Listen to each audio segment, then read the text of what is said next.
Hello दोस्तों, स्वागत है आप सभी का एजुकेशनल इन्वेस्टमेंट में।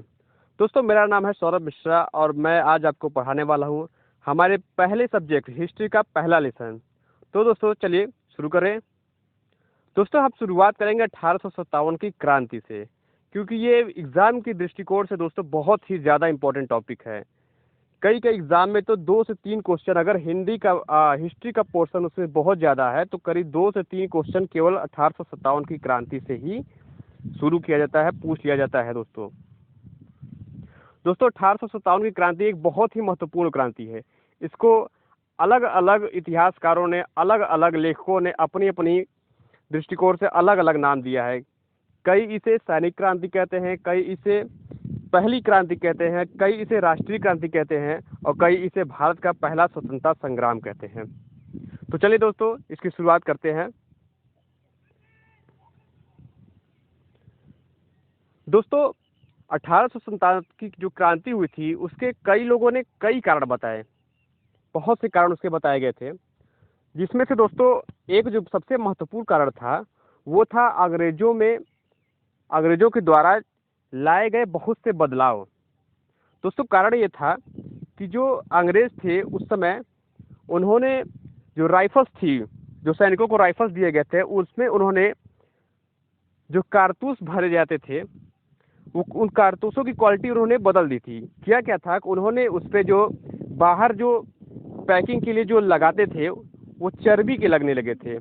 उसमें कई सैनिकों ने कहा कि वो सूअर का मांस और कई ने कहा कि वो गाय का मांस लगा हुआ है, जिससे भारत में उपस्थित जो मुस्लिम सैनिक थे और जो हिंदू सैनिक थे उन्होंने इसको लेने से या यूज़ करने से साफ मना कर दिया था।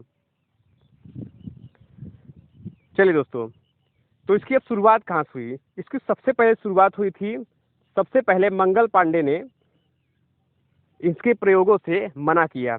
19 मार्च 1857 को उन्होंने मना किया और इसके फलस्वरूप, हालांकि इसके इंटरनली बहुत से काम हुए थे, बहुत से जो है तनाकसी हुई थी, लेकिन मैं आपको फालतू की बात बताने से बचूंगा। जो मेन टॉपिक है, जो मेन फैक्ट है, मैं उसे ही बताना चाहूँगा।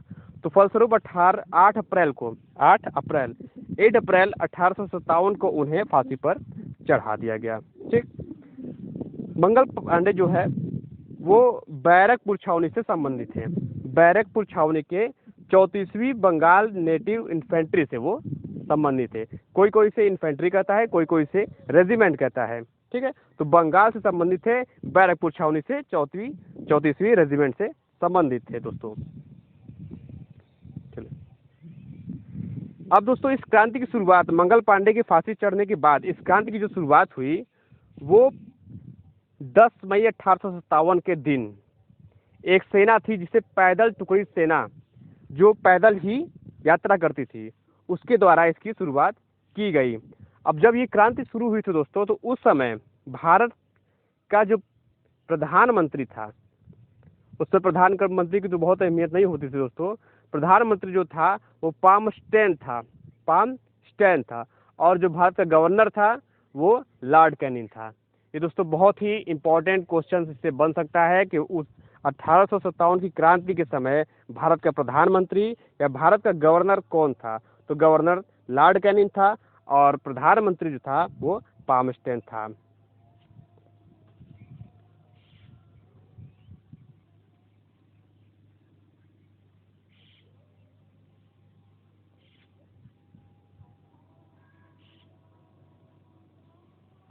दोस्तों अब एक बहुत ही महत्वपूर्ण बात यह है कि भारत में जो भारतीय सेना है, पहले तो वो लोग अपनी ही सेनाओं को ब्रिटेन से ही लाते थे, लेकिन बाद में उन्होंने भारतीयों को भी सेना में शामिल करने की शुरुआत की। तो इसकी शुरुआत कब हुई थी? तो इसकी शुरुआत दोस्तों हुई थी 1748 में। 1748 में मेजर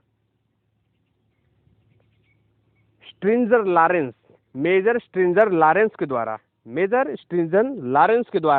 1748 में अंग्रेजों द्वारा भारतीय सेना का आरंभ किया गया और मेजर स्ट्रिंजर लॉरेंस को अंग्रेजी भारतीय सेना का जनक भी कहा जाता है इनको, इसी कारण से।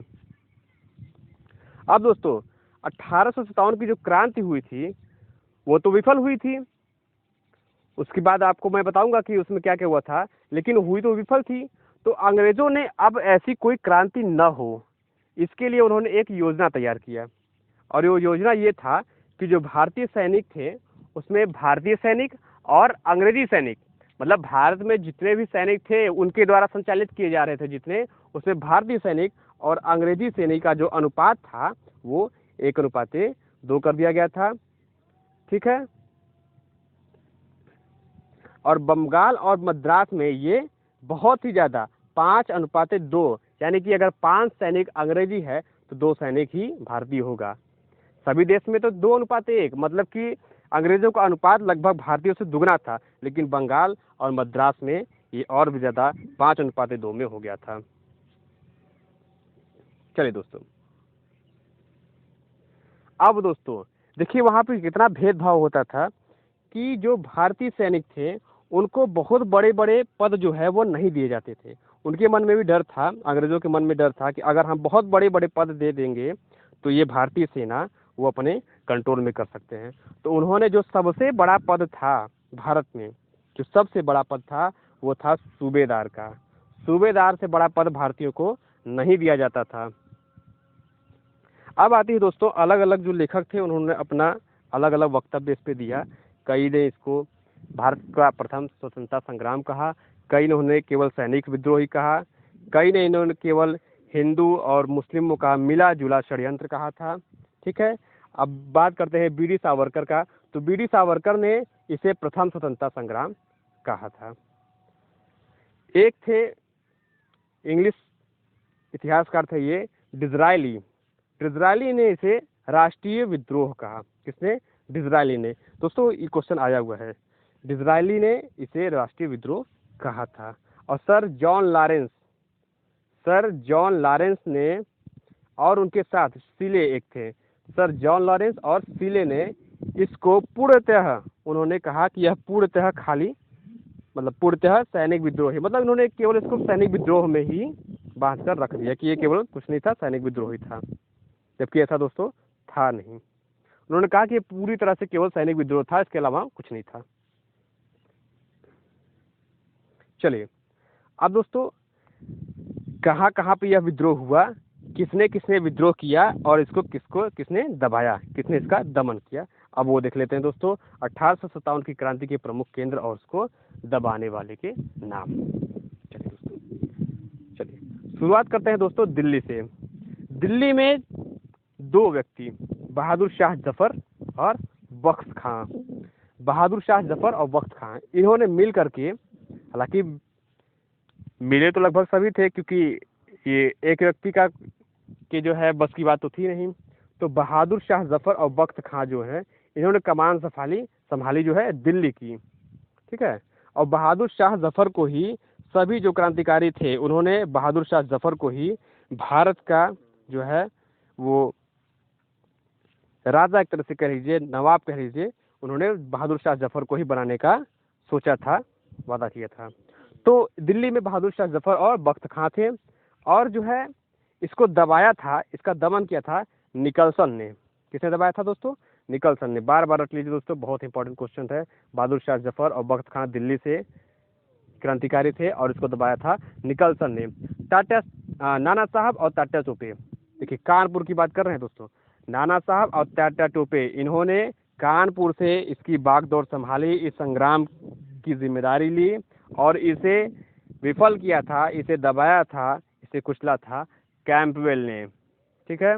नाना साहब टाटा टोपे ने कानपुर से स्वतंत्रता संग्राम की बागडोर संभाली और इसे कैंपवेल ने दबाया। बेगम हजरत महल, बहुत इंपॉर्टेंट टॉपिक। बेगम हजरत महल ने कहाँ से स्टार्ट किया? लखनऊ से। लखनऊ की कमान किसने संभाली थी? बहुत इंपॉर्टेंट क्वेश्चन है। लखनऊ से 1857 की क्रांति की कमान किसने संभाली? तो लखनऊ से बेगम हजरत महल ने संभाली थी। और इसको किसने दफनाया?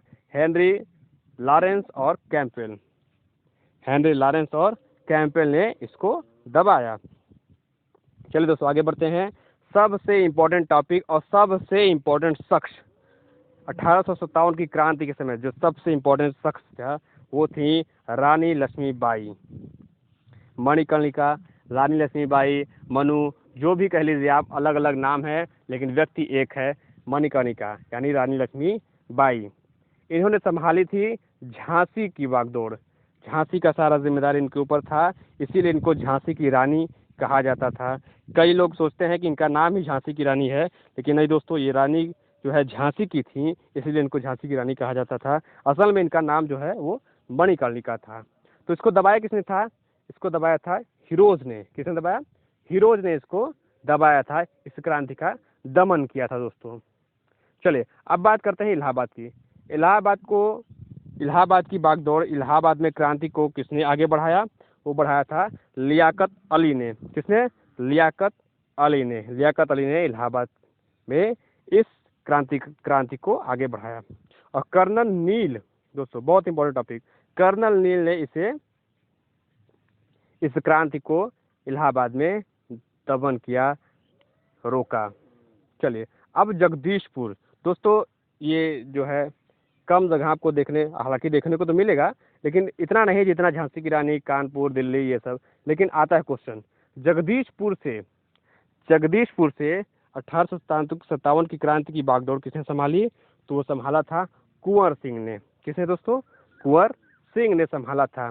और इसको विंसेंट आयर, विलियम टेलर, दो लोगों ने, विंसेंट आयर और विलियम टेलर, इन दोनों ने मिलकर के इसका दमन किया दोस्तों। चलिए बरेली से थे खान बहादुर खान। बरेली से कौन था दोस्तों? बरेली उत्तर प्रदेश। खान बहादुर खान ने इसका दमन किया। और खान बहादुर खान ने इस क्रांति को बरेली में आगे बढ़ाया। और हडसन जो था उसने बरेली में इस क्रांति का दमन किया दोस्तों। अब बात करते हैं फैजाबाद। फैजाबाद से दोस्तों मौलवी अहमद उल्ला। किसने? मौलवी अहमद उल्ला ने फैजाबाद में इस क्रांति को आगे बढ़ाया। और कर्नल नील ने, किसने दोस्तों? कर्नल नील ने इसका दमन किया।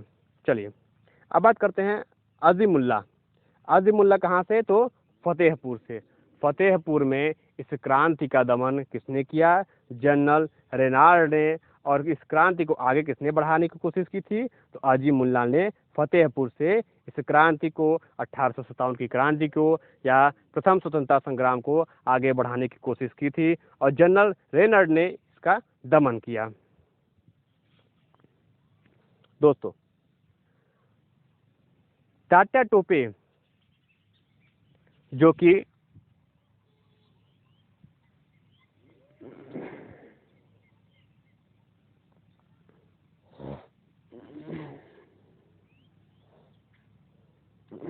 हाँ दोस्तों, तात्या टोपे जो कि कानपुर से संबंधित है, कानपुर में जिन्होंने इसका जो है इस क्रांति को आगे बढ़ाया था, उनका वास्तविक नाम था दोस्तों रामचंद्र पांडुरंग। क्या नाम था? रामचंद्र पांडुरंग उनका नाम था। तात्या टोपे का वास्तविक नाम रामचंद्र पांडुरंग था। और इन्हें फांसी पर चढ़ा दिया गया। कब चढ़ाया गया? तो इन्हें 18 अप्रैल 1859 को फांसी पर चढ़ा दिया गया। कब? 18 अप्रैल 1859 को फांसी पर चढ़ाया गया। रामचंद्र पांडुरंग उर्फ तात्या टोपे को 18 अप्रैल 1859 में फांसी पर चढ़ा दिया गया। चलिए एक बहुत ही महत्वपूर्ण वक्तव्य सामने आता है, बहुत ही महत्वपूर्ण कथन सामने आता है, वो है जनरल हिरोज का। हिरोज ने एक बात कही थी जब इसने रानी की लक्ष्मीबाई अर्थात मणिकर्णिका को हरा करके जब उसे मारा था, तो उसने कहा था कि यह महिला जो जमीन पर पड़ी है, क्रांतिकारियों में यह एक अकेली मर्द है। अर्थात उसकी वीरता, उसके पराक्रम को देख करके उसने यह कहा था कि यह महिला जो जमीन पर पड़ी है, यह क्रांतिकारियों में एक अकेली मर्द थी। अर्थात उसके समान और कोई नहीं था।